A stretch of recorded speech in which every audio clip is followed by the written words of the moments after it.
segala sudut, zamannya sekarang mungkin lagi pada apa apa namanya, eee, naik.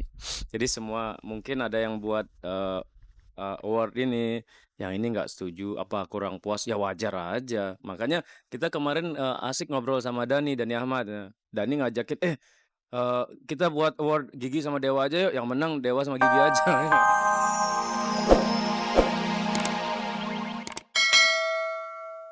Selamat sore pemirsa, jumpa lagi dengan saya Fani Rahmasari dalam tayangan paling bergengsi, Cek dan Dicek.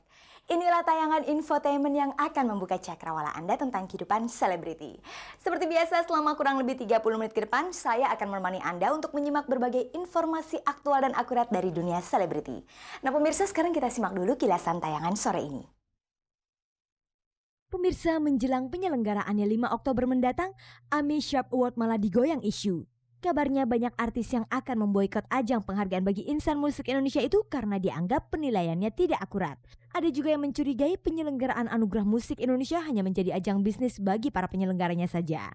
Dilanjutkan dengan kabar dari penyanyi Nafa Urbah yang video klipnya terpaksa diedit ulang karena dianggap banyak menampilkan adegan mesra yang vulgar. Di akhir acara pemirsa, simak jalannya pernikahan Wanda Hamidah dengan fungsionaris PAN Cyril Hakim yang cukup heboh. Hingga saat ini, status keabsahan perceraian Cyril Hakim dan istri pertamanya belum juga jelas. Pemirsa, setelah 4 kali diselenggarakan dengan sukses, tahun ini acara Anugerah Musik Indonesia atau AMI Sharp Award terancam diboikot oleh para artis. Kabarnya acara yang dimotori oleh Tantowi Yahya dan Dimas Wahab itu tidak lagi mewakili prestasi insan musik Indonesia, tapi lebih menjadi ajang bisnis bagi para pengurus Yayasan Anugerah Musik Indonesia itu sendiri. Benarkah demikian? Pemirsa, langkanya penghargaan atas prestasi insan musik Indonesia membuat kehadiran Anugerah Musik Indonesia atau AMI Sharp Award bagai angin segar bagi kreativitas insan musik Indonesia. Keempat kalinya ajang penghargaan yang diselenggarakan oleh Yayasan Anugerah Musik Indonesia itu mendapat sambutan yang antusias dari musisi Indonesia. Namun penyelenggaraan AMI Sharp Award yang kelima tahun ini, tepatnya pada tanggal 5 Oktober nanti, kabarnya terancam diboikot para artis. Banyak para insan musik yang beranggapan AMI tidak mewakili prestasi insan musik Indonesia, tapi lebih mengacu pada bisnis para penyelenggaranya. Ketidakpuasan seringkali muncul pada hasil penjurian. Desas-desus mengatakan bahwa penghargaan AMI itu dapat dibeli dengan uang. Jika ada produser yang berani membayar mahal, maka penyanyi akan dimenangkan. Desas-desus itu sempat mencuat ketika pada penyelenggaraan Anugerah Musik Indonesia yang ketiga lalu, penyanyi pendatang baru Alda berhasil keluar sebagai pemenang untuk kategori penyanyi pop terbaik. Padahal saat itu Alda bersaing dengan para penyanyi wanita papan atas Indonesia, sebut saja Rita Effendy, Krisdayanti, dan Mayang Sari. Hal itu membuat kecewa beberapa penyanyi yang menganggap Alda belum cukup dikenal masyarakat. Kabar yang beredar mengatakan Alda bisa menjadi pemenang karena campur tangan Iwan Sastrawijaya, produser perusahaan rekaman tempat Alda bernaung. Akibat peristiwa itu, penghargaan Anugerah Musik Indonesia yang kemudian lebih dikenal dengan nama AMI Sharp Award mulai mengalami krisis kepercayaan dari para musisi. Bermula dari ketidakpuasan itu, penyelenggaraan AMI Sharp kelima tahun ini terancam diboikot para artis musik. Hal itulah yang pernah diberitakan oleh harian Berita Kota pertengahan September lalu. Lalu bagaimanakah pihak Anugerah Musik Indonesia menanggapi hal itu?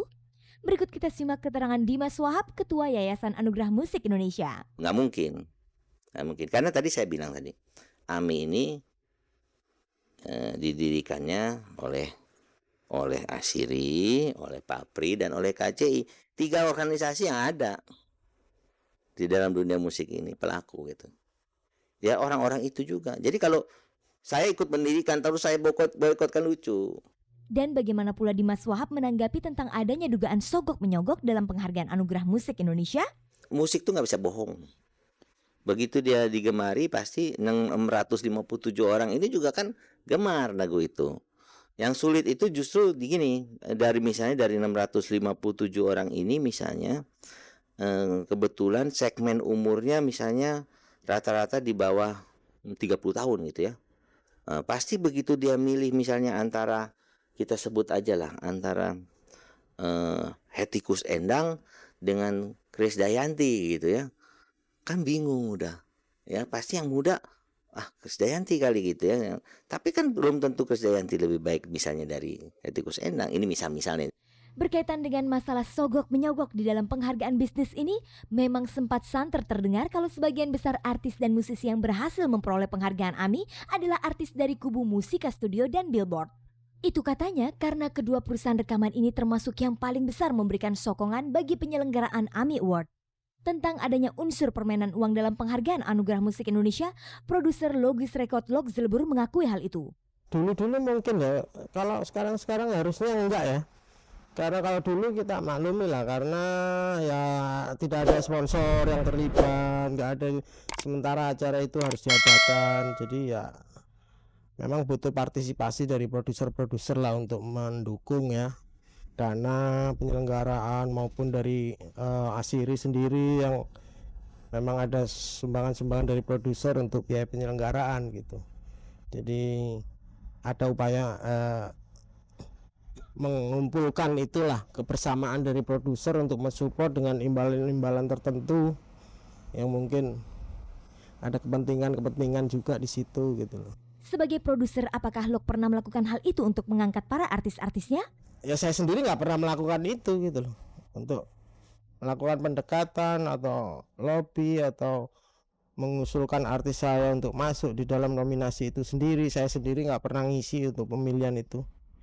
Karena saya mau jujur bahwa kalau memang artis saya itu menang lah yang gagah gitu.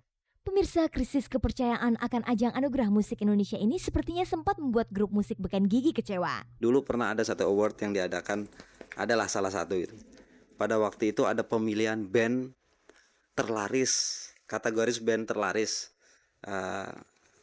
pada dekade tahun sekian sampai tahun sekian gitu. Jelas-jelas kita pernah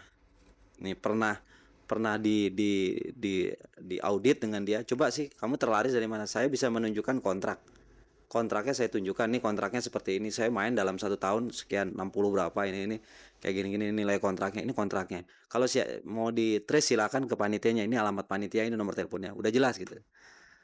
Tapi ya untuk kepentingan sesuatu, untuk promosi band sesuatu, akhirnya kita dikalahkan. Dani bela-belain datang telat untuk nerima ceritanya karena dikasih bocoran dari yang menyelenggarakan. Ternyata nggak dapet, jadi malunya kayak apa. Tapi setelah dilihat kita ngelihat bukannya kita kecewa, tapi kita ngelihat memang banyak yang rada nggak kena gitu loh. Lalu bagaimana dengan kabar yang beredar bahwa Gigi termasuk artis yang memboikot pelaksanaan AMI Award 5 Oktober nanti? Boleh-boleh aja ya. Segala sudut zamannya sekarang mungkin lagi pada apa namanya naik. Jadi semua mungkin ada yang buat award ini, yang ini nggak setuju, apa kurang puas, ya wajar aja. Makanya kita kemarin asik ngobrol sama Dani Ahmad. Dani ngajakin kita buat award Gigi sama Dewa aja yuk, yang menang Dewa sama Gigi aja. Asik. Sebetulnya kalau mau boykot itu saya loh, atas nama manajemen Gigi, saya artisnya siap, tapi saya nggak pernah main di AMI Shop. Bukan saya, maksudnya Giginya. Kalau saya tuh hanya sebagai pekerja di belakangnya. Coba bayangin coba, AMI Shop namanya udah siap, malah kita iklan daripada Simba. Mana? Nggak pernah kan? Ya nggak tahu saya. Pemirsa, di balik berita pemboikotan artis terhadap acara AMI Award 5 Oktober mendatang, sejauh ini sudah ada artis-artis yang mengaku dikontrak untuk mengisi acaranya. Di antaranya adalah grup band Sheila on Seven dan penyanyi Lucy Rahmawati.